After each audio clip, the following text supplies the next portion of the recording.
Hewitt, yesterday President Biden signed the Ukraine Lend-Lease Act into law. That's a very good thing.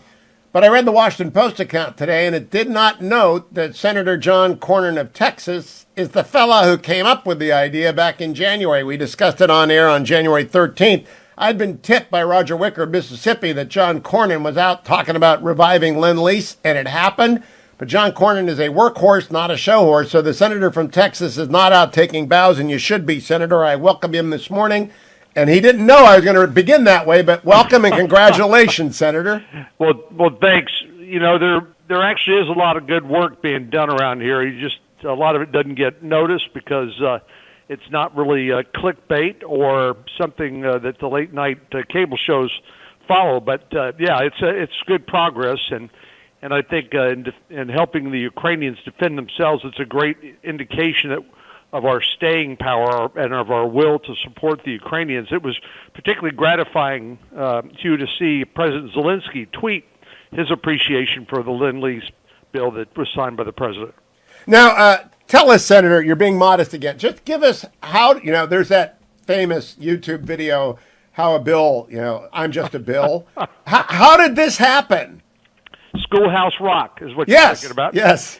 So, well, the way it happens is you come up with an idea, and here, of course, as you know, there was historical precedent in March of 1941 when the United States was not involved in World War II. President Franklin Delano Roosevelt signed the original Lend-Lease bill to help Britain and our allies in Europe who were hanging on by a thread against Nazi aggression. And so from that idea, I thought, well, it's fine to be able to provide the Ukrainians the weapons that they need.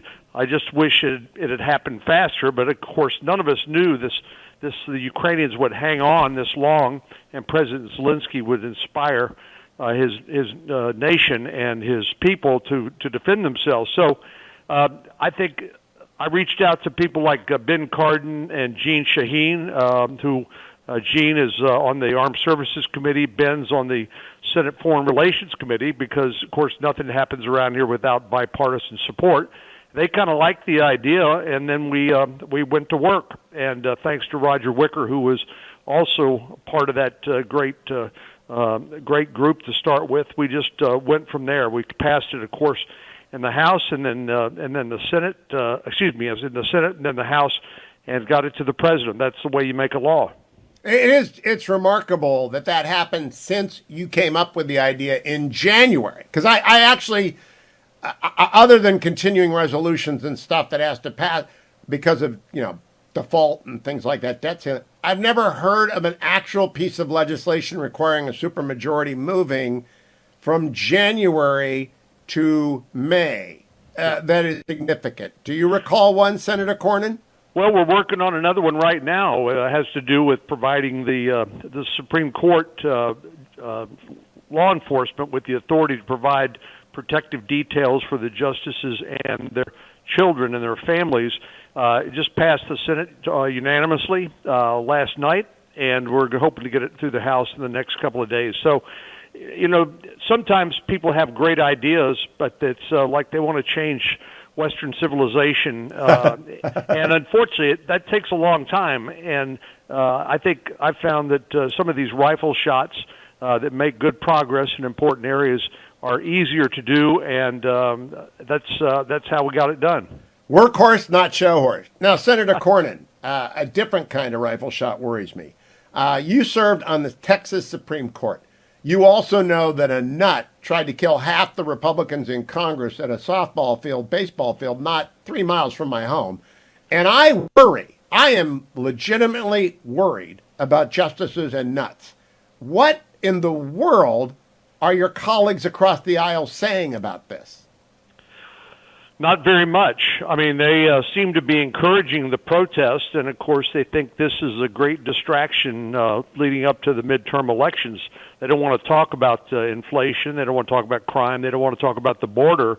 So they want to talk about abortion. And even though this individual, whoever he or she was, for the first time in the history of the country, leaked a draft opinion in a very important case.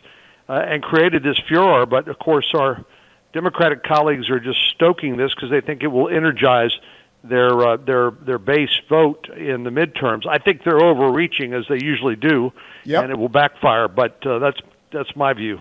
Yeah, I think if Chuck Schumer introduces that bill today, unlimited abortion on demand, federalizing it, it will hurt every Democrat who votes for it, because nobody wants that except the extreme, and it's not consistent with our federal approach, and supermajorities in America support reasonable restrictions on abortions. Is that what your study of the issue? I actually looked at the numbers from private polling. Supermajorities support reasonable restrictions on abortion. That's exactly right. And if Senator Schumer wants the Senate to be on record on some of these issues, I'd like to have a vote on sex selection abortions, on late-term abortions like partial birth abortions, the infanticide, people resuscitating a baby after a failed abortion. I'd like to get senators on the record on that, because I think what they're proposing in this bill is radical, and they need to be exposed for what they're trying to do. It's a radical bill to play to their radical base, who are now taking to the streets in front of justices' houses. I played the entire speech of Leader McConnell from the floor yesterday, and I wasn't sure, but now I am. There is a federal law that prohibits this. I know there's a Virginia law as well that prohibits it. Do you want to see the demonstrators outside of justices' houses arrested? Well, if they're violating the law, I sure do. I think obviously, there's always this fine line between peaceful protests, but we saw a lot of unpeaceful protests that were called by the mainstream media peaceful. But justices should not be threatened with violence on their children, and certainly the protesters should not be trespassing on their property. But I agree with you. There are some fragile minds out there who could be incited to violence by some of this irresponsible pandering to the radical base of the Democratic Party. And I think that's the reason why we need to make sure the justices and their families at least have the same sort of protective details that are available to members of Congress under similar circumstances. And I remind everyone, I was tweeting out against January 6th rioters even as they began to riot. Senator Cornyn was on that same page. There is a line that when you cross it, you ought to be prosecuted to the full extent of the law. The Virginia and the federal law in this case is clear, just as the January 6th convicted are clear and should have been prosecuted. So there just isn't any disagreement here. First Amendment protects a lot. It doesn't protect violence or assault, which is the imminent threat. And there's a federal statute that protects justices and a Virginia statute that prohibits residential picketing. And I want them enforced. Senator, can we turn to a bigger issue now, which is the inflationary spiral that we are in? Mm-hmm. President Biden yesterday announced that billions of dollars, I think $14 billion of the infrastructure bill, is going to subsidize internet access via checks to people under twice the poverty level. Now, that might be a good idea or a bad idea, but I had no idea that was in the infrastructure bill. Did you? Well, that was a big expensive bill, and the reason I didn't vote for it is because it was not responsibly paid for, which is what we were told it would be. But access to broadband is important.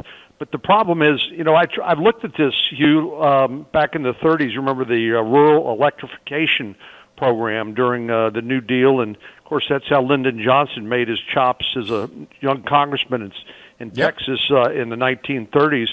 But it's the broadband issue is a lot more complicated. It's not just a question of subsidizing people who have a hard time affording it. It's actually providing the incentives for the internet companies to actually build out to some rural locations. Now, Elon Musk, I think, has a pretty exquisite answer to that, which is these small satellites and with his Starlink system, and maybe there'll be some more innovation there. But just sending people more free money is inflationary, and I think we need to be very careful about it, and the president seems to be clueless. You brought up Elon Musk. I discussed in the first segment of this hour Elon Musk and the Russian threat against him with former National Security Advisor Robert O'Brien. And first they made sure he didn't represent Elon Musk. And he says there's a duty of federal law enforcement to warn anyone against whom a credible threat of violence from a foreign government exists and to protect if necessary. And I'm sure Elon Musk has great security. But he's a patriot. He ought to get the Medal of Freedom for what he did in Ukraine, which is keep him online when the Russians were trying to black ops them out of existence. What do you think of what Musk did for Ukraine? I think it was inspired, and the guy is just continues to surprise and amaze me. I know he's more of a libertarian and not a conservative like you and me in that sense, but I think stepping up to help the people of Ukraine stay in touch with the rest of the world and expose these atrocities handed down by Russians in Ukraine was inspired, and I'm happy that he did it. But obviously, that's only part of the story. I wish we were doing a better job of getting the message out to the Russian people in Russia, because unfortunately, Putin's propaganda machine is working overtime, and they are unfortunately looks like supporting this invasion. Now, I want to close by going back to the Supreme Court justices who have been threatened, Senator Cornyn. You served on the Texas Supreme Court, and unfortunately, we know of district court judges and state court judges who've been murdered by defendants in their court and people seeking revenge. We know of threats against everybody in public life, but I've never seen anything like this. Did you ever have the entire court threatened when you were on the Texas Supreme Court? Not so much. Maybe just on rare occasion, but no real credible threats that I can think of. But the problem, most of the time judges are pretty anonymous. It's not like elected officials who have to campaign for office, and so. But unfortunately, when Chuck Schumer goes over the steps of the Supreme Court and calls out Justices Gorsuch and Kavanaugh by name and says you won't know what's hit you, and that sort of rhetoric, obviously that's something very different, because then these become very visible, and some twisted person with a grievance embraces that and then commits acts of violence like the one you mentioned against the congressional baseball team close to your house just a few years ago when Steve Scalise was nearly killed. Yeah, Senator, every time I think Chuck Schumer has hit the floor, he finds a way to fall off of it. Thank you for joining me. Congratulations on the Lend-Lease Act becoming law. I know who started it. It was you, and I appreciate your joining me this morning, Senator. Hugh, take care.